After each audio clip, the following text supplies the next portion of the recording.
नवरात्रि का उपवास और भूखी सास। सास ने पकड़ ली थी नवरात्रि के उपवास रखने की जिद। 9 माताओं के लिए 9 दिन व्रत रखूंगी। मैया की भक्ति में शक्ति है। मैया हमारे परिवार को अपना आशीर्वाद जरूर देंगी। लेकिन अपना शरीर तो देखिए माँ जी, आपका एक पाँव घर में रहता है और एक पाँव डॉक्टर के यहाँ। फिर से बीमार हो गई तो जय माता दी के साथ राम नाम सत्य भी।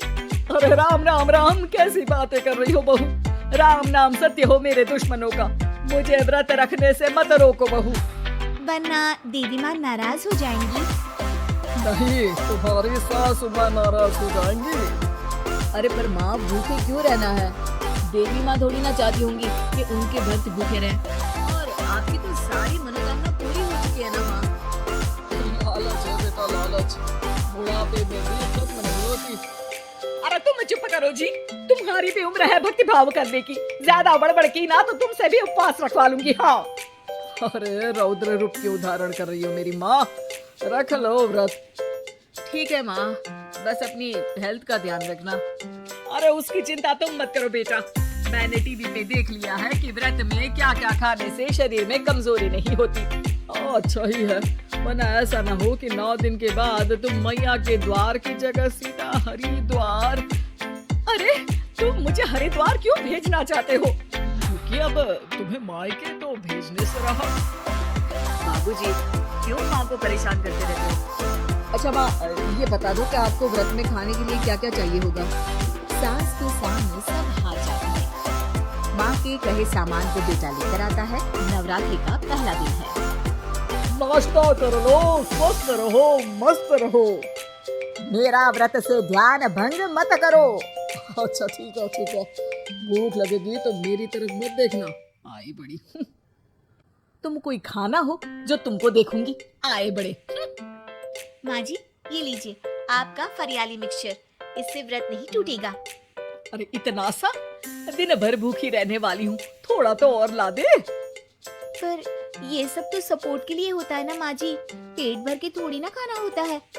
करवा चौथ का व्रत नहीं रख रही हूँ जो कुछ ना खाऊं पीऊं। हाँ यार, ये तो मैंने सोचा ही नहीं। तुम इतने सारे व्रत रखती हो तो मेरे लिए करवा चौथ का व्रत क्यों नहीं रखती? अरे जुबान पे तुम्हारा नाम न रखूं, व्रत क्या खाक रखूंगी तुम्हारे लिए।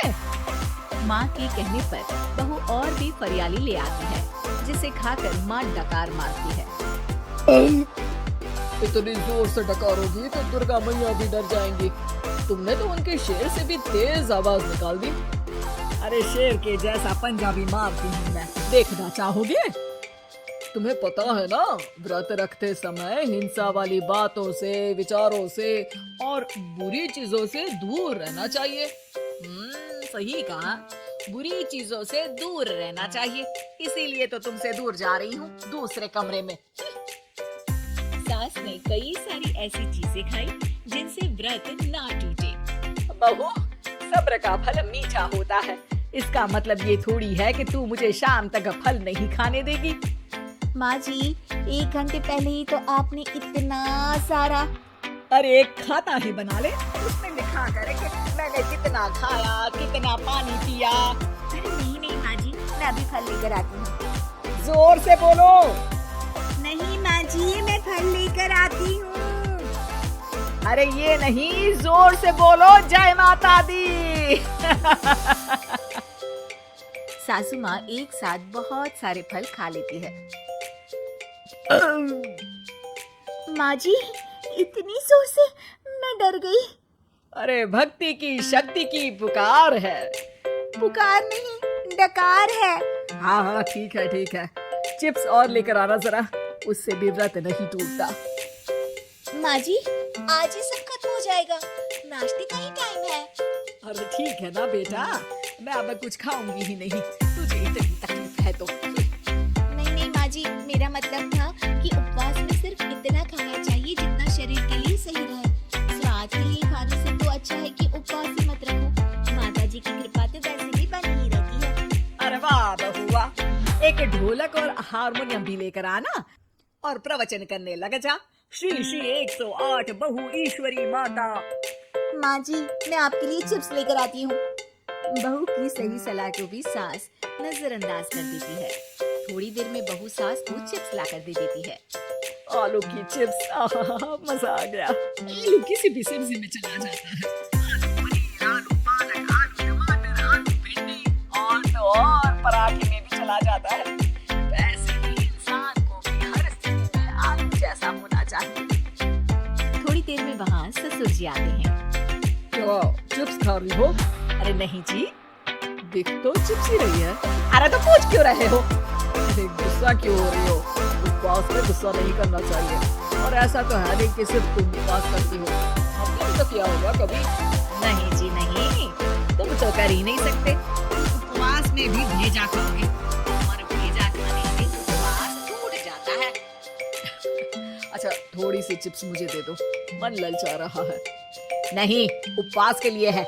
तुम अपना खाना खा लेना जो भी बने। पूरा दिन सास कुछ ना कुछ खाती रहती है। जैसे ही रात होती है, बस उपवास हो गया, अब मैं खाना खाऊंगी। जो दिन भर से खा रही थी उसको क्या बोलते हैं? बाबूजी क्यों माँ को परेशान करते रहते हो? अरे लड़के, तेरी माँ दिन भर से इतना खा चुकी है कि देश में भूखमरी की समस्या इसी की वजह से बढ़ रही है। और खाने की दिक्कत नहीं है, कितना भी खाए लेकिन सेहत इधर उधर होती रहती है।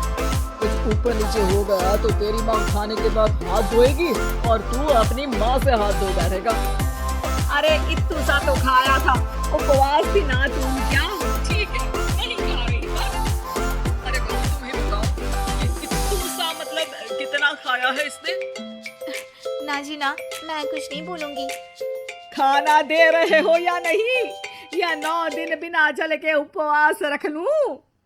देने के लिए धमकी अच्छी है, सुनने में भी डरावनी लग रही है, पर जैसे तुम्हारी जुबान में स्वाद का खून लगा है ना, तुम भूखी नहीं रह पाओगी। मैं कसम खाती हूँ जी। अरे देखो, कसम भी खाओगी तुम। अरे कुछ और दे दो इसको खाने को। ये ले, दाल चावल खा ले बस। डॉक्टर भी कहते थे कि माँ को आए दिन पेट से जुड़ी समस्या रहती है।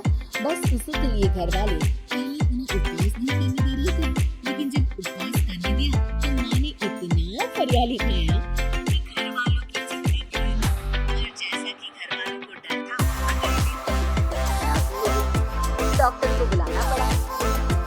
अरे जितनी बार आप बीमार होते हो उस हिसाब से तो मुझे एक क्लिनिक आपके घर में ही खोल लेना चाहिए। या फिर क्लिनिक में ही इनका एक अलग कमरा बनवा देते हैं डॉक्टर साहब।